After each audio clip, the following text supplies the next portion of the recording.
Mesdames et messieurs, bonjour et bienvenue à cette grande édition et aussi bonne journée de l'indépendance.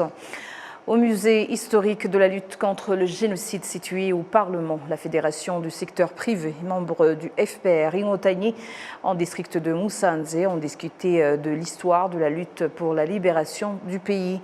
Ils ont rendu hommage aux forces du FPR Ingotagni qui ont libéré le pays et sont désormais en sécurité et en mesure de travailler. Christophe Bizimana, chef de la communauté Ingotagni du FPR en district de Musanze, a affirmé que la lutte pour la libération du pays doit être une leçon pour chaque Rwandais. Le gouverneur de la province du Nord, Mugabo Wagahunde Maurice, a déclaré que les membres du secteur privé ont la responsabilité de s'informer sur l'histoire. Il a souligné l'importance pour eux de visiter les sites historiques qui ont marqué le pays. C'est plus de 60 employés du secteur privé du district de Musanze qui ont décidé de faire entendre leur voix pour dénoncer ce qui minimise et nie encore le génocide perpétré contre les Tutsis en 1994.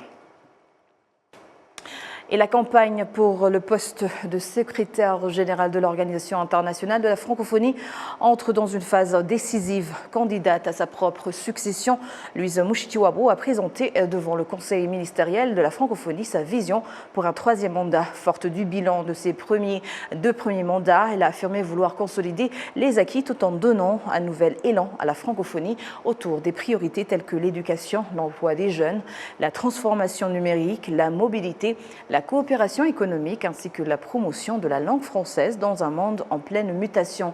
Écoutons les principales orientations qu'elle a proposées pour les 4 prochaines années. Depuis ma prise de fonction, j'ai poursuivi les objectifs que vos chefs d'État et de gouvernement m'avaient assignés au sommet d'Erevan, à savoir moderniser notre organisation à l'aube de son cinquantenaire et la positionner solidement pour l'avenir. C'est alors que ma connaissance du système multilatéral et ma longue expérience de gestion au sein d'un gouvernement centré sur l'amélioration du quotidien du citoyen m'ont servi de boussole.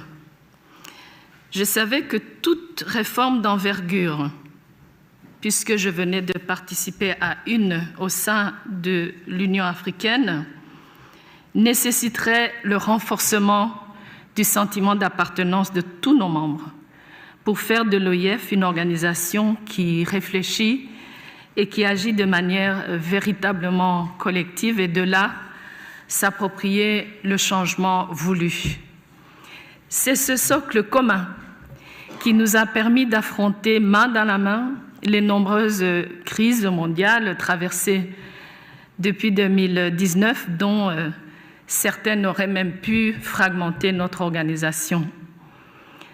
Je ne déroulerai pas ici, point par point, bien entendu, tout le bilan de mes 2 mandats, mais j'y reviendrai nécessairement pour contextualiser quelques aspects de mon plan pour l'après Phnom Penh, si je suis votre choix. Je n'y reviendrai pas en détail, mesdames et messieurs, parce que ce travail, nous l'avons fait ensemble. Vous le connaissez. Les sommets de Djerba et de Villers-Cotterêts, les CMF de Monaco, de Yaoundé et de Kigali ont été, étape après étape, l'occasion de vous présenter les avancées depuis les réformes de 2019 et vous avez validé et guidé mon action au cours de ces 7 dernières années. Je me représente donc aujourd'hui devant vous car j'aimerais aller encore plus loin en ce moment très intéressant de la vie multilatérale et j'aimerais aussi tenir le cap. Je suis très intéressée à continuer de vous servir. J'aime ce que je fais et c'est un bon moment pour notre organisation. De quel cap est-ce que je parle? faire de la francophonie un espace plus influent, plus solidaire, mieux gouverné et aligné sur les défis de son époque, tout cela au profit du bien-être de ses populations. Et c'est dans cet esprit que j'ai œuvré à porter l'OIF au niveau des meilleurs standards internationaux. Nous sommes parvenus à une gestion rigoureuse et transparente des ressources budgétaires, humaines et matérielles de l'organisation. La certification des comptes de l'OIF, chaque année depuis 2019, en atteste. J'ai recentré notre offre de coopération autour de 20 projets contre 49 à mon arrivée. Je n'ai pas recentré pour le plaisir de recentrer, mais c'était pour plus d'impact et pour des résultats plus concrets. La moitié de ces projets a été transférée sur le terrain dans une démarche de décentralisation vers nos représentations extérieures que j'ai placées au cœur de notre action politique, diplomatique et de coopération. Aux 10 représentations existantes à travers l'espace francophone, j'en ai ajouté 3 pour répondre à la demande de francophonie dans des régions très importantes de notre espace. Beyrouth pour le Moyen-Orient, Tunis pour l'Afrique du Nord, qui étaient déjà toutes deux décidées avant mon arrivée, et Québec, que j'ai initié personnellement avec les autorités québécoises pour la région des Amériques. Parlons des régions francophones importantes, mesdames et messieurs, vous savez bien que l'année 2025 a été marquée par le départ de 3 pays du Sahel, le Burkina Faso, le Mali et le Niger. Une situation que je regrette sincèrement, d'autant que la coopération avec ces 3 pays se déroulait vraiment très bien. C'est malheureusement la conséquence d'une dynamique géopolitique qui dépasse largement notre organisation. Et j'ai eu l'occasion de l'exprimer plusieurs fois. La porte de l'OIF reste grande ouverte à ces pays fondateurs avec lesquels les liens humains, culturels et linguistiques demeurent plus forts que les circonstances politiques du moment. Les investisseurs du secteur minier au Rwanda ont appelé le gouvernement à renforcer les mesures de lutte contre l'exploitation minière illégale dont l'ampleur ne cesse de croître dans différentes régions du pays. Selon eux, cette pratique a entraîné des pertes importantes pour les entreprises légalement établies et réduit les recettes que l'État pourrait tirer de ce secteur stratégique. Jean-Benoît Michel nous en dit plus. Selon un rapport de l'Office rwandais des mines, du pétrole et du gaz, RMB, le nombre de cellules administratives touchées par l'exploitation minière illégale est passé de 125 en 2023-2024 à 327 en 2024-2025, soit une augmentation de 161%. Cette situation a des conséquences négatives sur la sécurité des travailleurs, l'environnement, les conditions de vie des populations ainsi que le revenu de l'État. Les habitants des districts concernés expliquent que ces activités sont souvent menées de nuit par des personnes qui s'introduisent dans des sites miniers dont l'exploitation a été suspendue. Certaines personnes recrutent des jeunes et leur demandent d'extraire des minerais pour les leur remettre ensuite. Lorsque nous essayons de les dénoncer ou de leur faire comprendre qu'ils agissent illégalement, ils nous menacent et nous demandent de nous taire. L'augmentation de plus de 200 cellules où s'exerce cette exploitation illégale a également été soulignée par l'auditeur général de finances de l'État. Alex Kamhide, dans son rapport, couvre l'exercice clos de 30 juillet 2025. Lors de nos inspections, nous avons constaté que 4 sociétés autorisées menaient également des activités dans des zones où elles n'est pas habilitées à opérer. Ces cas ont notamment été observés dans le district de Nyarugenge, Bugesera et Gicumbi.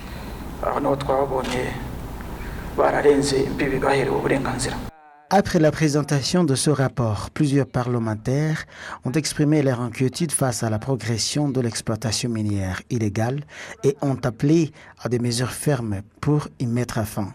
kuba rero hari abantu bacukura tukaba tugize ubwiyongere bw'162% birasaba La forte augmentation des activités minières illégales exige des actions concrètes.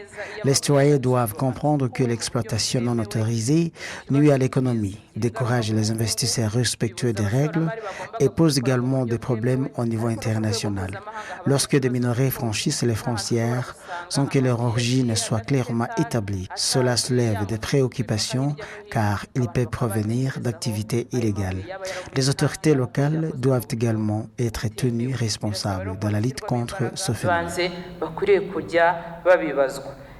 Le rapport de l'auditeur général révèle par ailleurs que plus de 900 sites miniers avaient été suspendus par le RMB. Certains investisseurs demandent toutefois que les permis soient réexaminés afin que ces gisements puissent être exploités légalement et contribuer à l'économie nationale. De nombreuses entreprises, petites ou moyennes, ont vu leurs activités suspendues. Cette situation crée parfois des tensions car l'arrêt de l'exploitation légale favorise indirectement l'essor de l'exploitation illégale. Nous souhaitons que des autorités réexaminent nos dossiers et nous restituent les autorisations nécessaires afin que nous puissions contribuer au développement du pays tout en participant à la lutte contre l'exploitation illégale. Pour Sanzineza Ernesto, investisseur dans le secteur minier, l'exploitation illégale porte préjudice aux biens allaitants qu'aux opérateurs économiques. Lorsque l'extraction est réalisée dans des zones non autorisées, les entreprises légales perdent parfois leurs travailleurs au profit des réseaux informels. Cela compromet les investissements réalisés, réduit la production et affecte l'économie nationale. De plus, les accidents sont fréquents. Certaines personnes perdent la vie ou restent handicapées après l'effondrement de galeries. C'est un problème préoccupant. Dans le cadre de la deuxième stratégie nationale de transformation NCT2, le Rwanda ambitionne de porter les revenus issus des exportations minières à plus de 2,2 milliards de dollars américains. Le secteur minier est également appelé à jouer un rôle majeur dans la création d'emplois et dans l'accélération du développement économique du pays.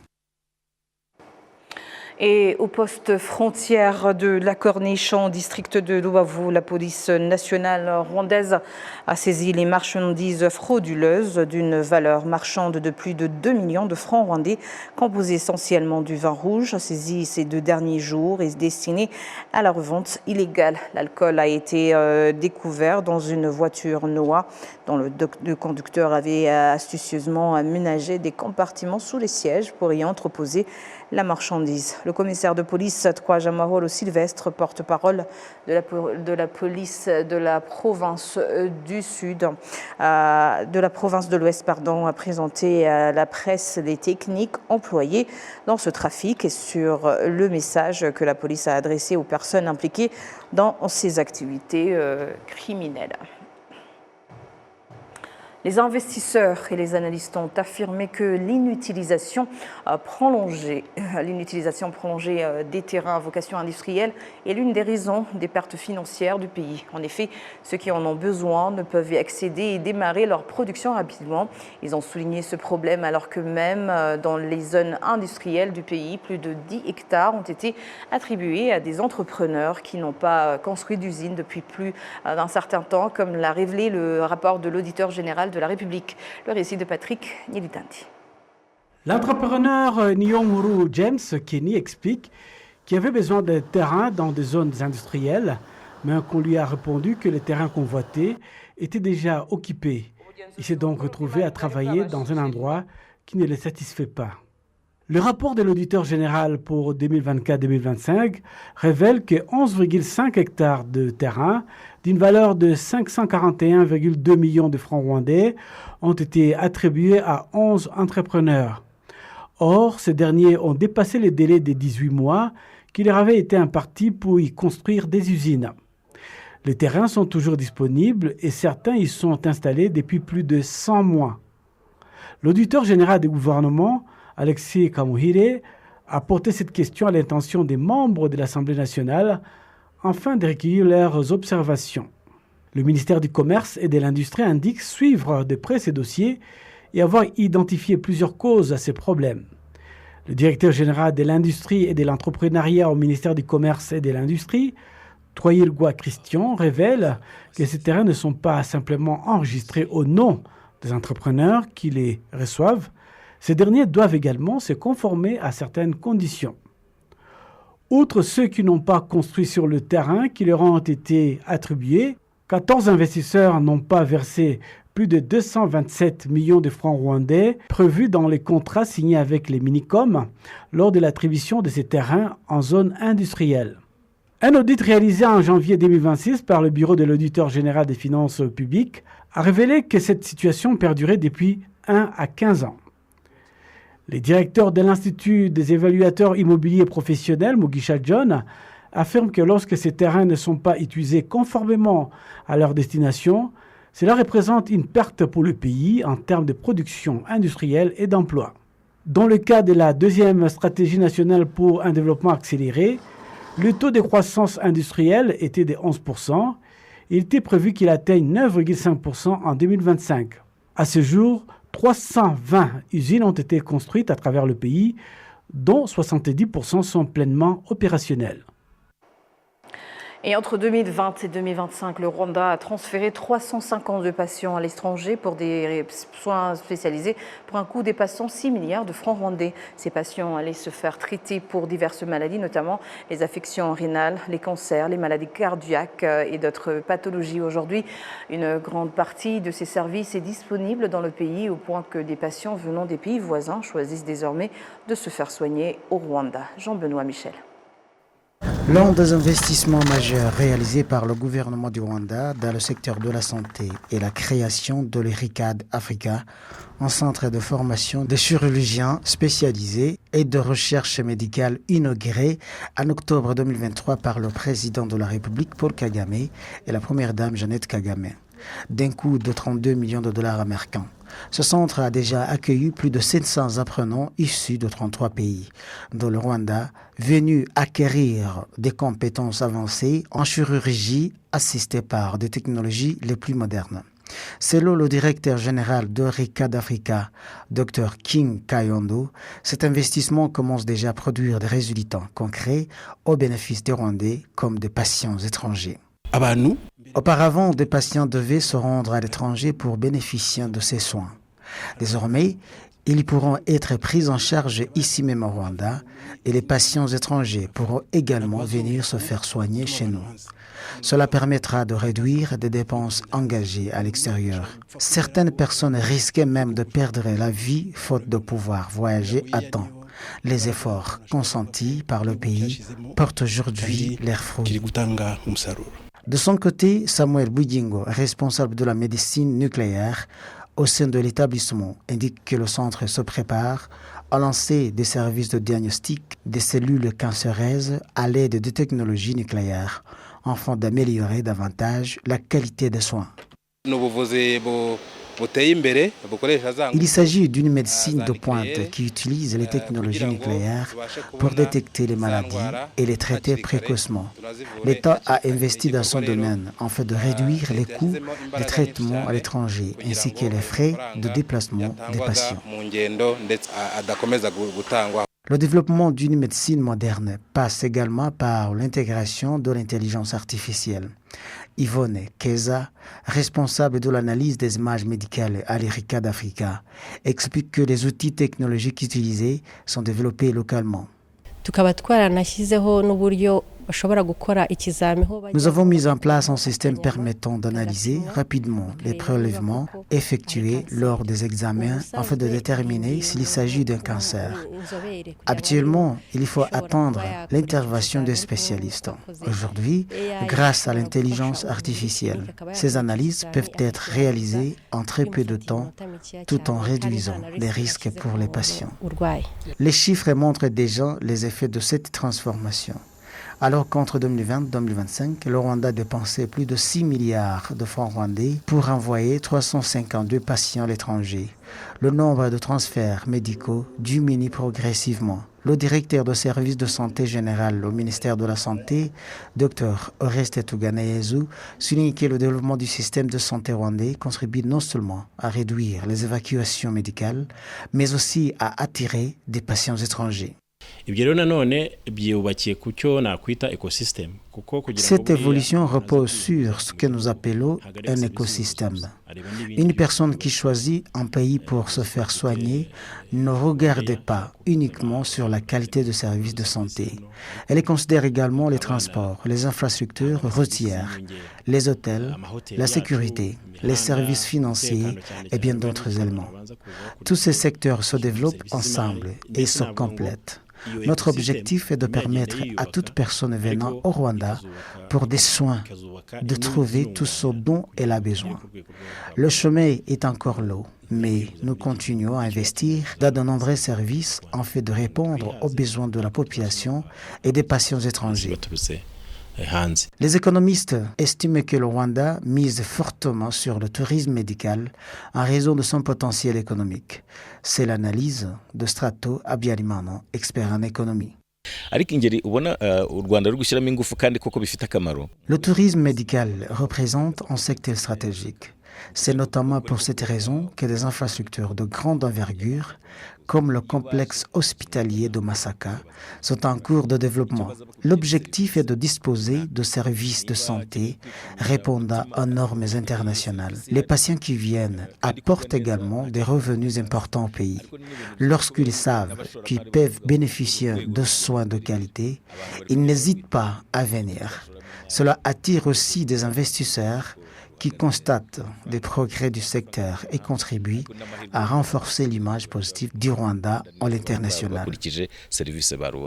Dans son plan stratégique quinquennal 2024-2029, le ministère de la Santé prévoit qu'un investissement compris entre 4 et 5 milliards de dollars américains sera nécessaire pour poursuivre la transformation du secteur. L'ambition est de disposer d'un système de santé capable de répondre à la majorité des besoins médicaux à l'intérieur du pays tout en attirant un nombre croissant de patients étrangers. C'est sur ces images que nous clôturons cette grande édition. Au nom de toute l'équipe qui a contribué à sa réalisation, je vous remercie. Bonne poursuite des programmes de la télévision rwandaise.